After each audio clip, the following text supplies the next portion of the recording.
Marcos 10. E levantando-se dali, foi para os termos da Judéia, além do Jordão.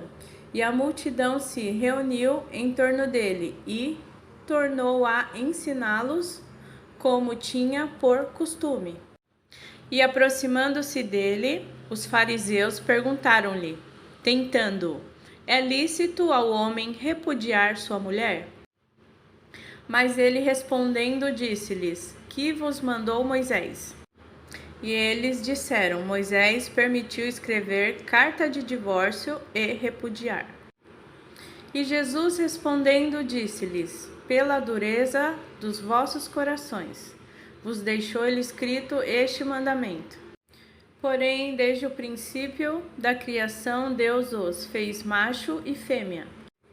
Por isso deixará o homem a seu pai e a sua mãe, e unir-se-á a sua mulher. E serão os dois uma só carne, e assim já não serão dois, mas uma só carne. Portanto, que Deus ajuntou, não o separe o homem.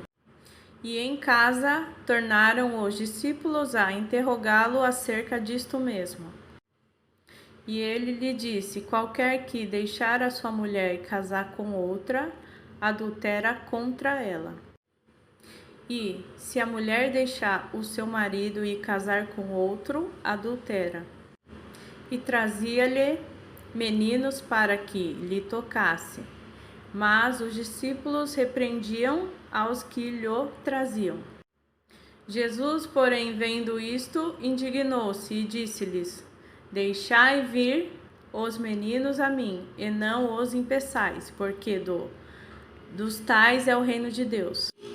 Em verdade vos digo que qualquer que não receber o reino de Deus como menino, de maneira nenhuma entrará nele. E tomando-os nos seus braços e impondo-lhe as mãos, os abençoou. E pondo-se a caminho, correu para ele um homem, o qual se ajoelhou diante dele, e lhe perguntou: bom mestre, que farei para herdar a vida eterna? Jesus lhe disse: por que me chamas de bom? Ninguém há bom senão um, que é Deus. Tu sabes os mandamentos: não adulterarás, não matarás, não furtarás, não dirás falso testemunho, não defraudarás alguém, honra a teu pai e a tua mãe. Ele, porém, respondendo, lhe disse: mestre, tudo isso guardei desde a minha mocidade. Entenda que Jesus ele responde a esse jovem de acordo com o que ele acreditava, pois isso são princípios básicos, que o ser humano, tem que cumprir. E Jesus, olhando para ele, o amou e lhe disse: falta-te uma coisa. Vai, vende tudo o que tens e dá aos pobres, e terás um tesouro no céu. E vem, toma sua cruz e segue-me. Mas ele, pesaroso desta palavra, retirou-se triste, porque possuía muitas propriedades. Então Jesus, olhando em redor, disse aos seus discípulos: quão dificilmente entrarão no reino de Deus os que têm riquezas. E os discípulos se admiraram dessas suas palavras, mas Jesus, tornando a falar, disse-lhe: filhos, quão difícil é para os que confiam nas riquezas entrar no reino de Deus. É mais fácil passar um camelo pelo fundo de uma agulha do que entrar um rico no reino de Deus. E eles se admiravam ainda mais, dizendo entre si: quem poderá, pois, salvar-se? Jesus, porém, olhando para eles, disse: para os homens é impossível, mas não para Deus, porque para Deus todas as coisas são possíveis. E Pedro começou a dizer-lhe: eis que nós tudo deixamos e te seguimos.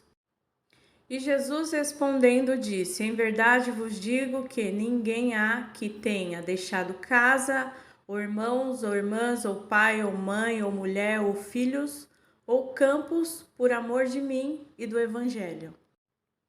Que não receba 100 vezes tanto, já neste tempo, em casas e irmãos, e irmãs, e mães, e filhos e campos com perseguições, e no século futuro a vida eterna. Porém, muitos primeiros serão derradeiros, e muitos derradeiros serão primeiros. E iam no caminho subindo para Jerusalém, e Jesus ia adiante deles, e eles maravilhavam-se e seguiam-no, atemorizados, e, tornando a tomar consigo os 12, começou a dizer-lhe as coisas que lhe deviam sobrevir, dizendo: Eis que nós subimos a Jerusalém, e o Filho do Homem será entregue aos príncipes dos sacerdotes e aos escribas, e o condenarão à morte, e o entregarão aos gentios, e o escarnecerão, e açoitarão, e cuspirão nele, e o matarão, e ao terceiro dia ressuscitará. E aproximaram-se dele Tiago e João, filhos de Zebedeu, dizendo: Mestre, queremos que nos faça o que te pedimos. E ele lhe disse: Que quereis que vos faça? E eles lhe disseram: Concede-nos que na tua glória nos assentemos, um à tua direita e outro à tua esquerda. Mas Jesus lhe disse: Não sabeis o que pedis. Podeis vós beber o cálice? Cálice é sofrimento, que eu bebo, e ser batizado com o batismo com que eu sou batizado? Aqui está falando do batismo da morte de Jesus. Em Romanos 6 fala sobre isso. Verso 3 e 4. Fomos sepultados com Jesus pelo batismo na morte. Mas o assentar-se à minha direita ou à minha esquerda não me pertence a mim concedê-lo, mas isso é para aqueles a quem está reservado.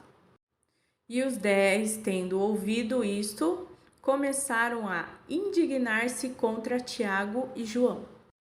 Mas Jesus, chamando-os a si, disse-lhes: Sabeis que os que julgam ser príncipes dos gentios deles se assenhoriam, e os seus grandes usam de autoridade sobre eles. Mas entre vós não será assim. Antes, qualquer que entre vós quiser ser grande, será vosso serviçal. E qualquer que dentre vós quiser ser o primeiro, será servo de todos. Porque o Filho do Homem também não veio para ser servido, mas para servir e dar a sua vida em resgate de muitos. E depois foram para Jericó, e saindo ele de Jericó com seus discípulos, e uma grande multidão, Bartimeu, o cego, filho de Timeu, estava sentado junto do caminho, mendigando. E ouvindo que era Jesus de Nazaré, começou a clamar e a dizer: Jesus, filho de Davi, tem misericórdia de mim. E muitos o repreendiam para que se calasse, mas ele clamava cada vez mais: Filho de Davi, tem misericórdia de mim. E Jesus, parando, disse que o chamassem. E chamaram o cego, dizendo-lhe: Tem bom ânimo, levanta-te, que ele te chama. E ele, lançando de si a sua capa, levantou-se e foi ter com Jesus. E Jesus, falando, disse-lhe: Que quereis que eu te faça? E o cego lhe disse: Mestre, que eu tenha vista. E Jesus lhe disse: Vai, a tua fé te salvou. E logo viu e seguiu a Jesus pelo caminho.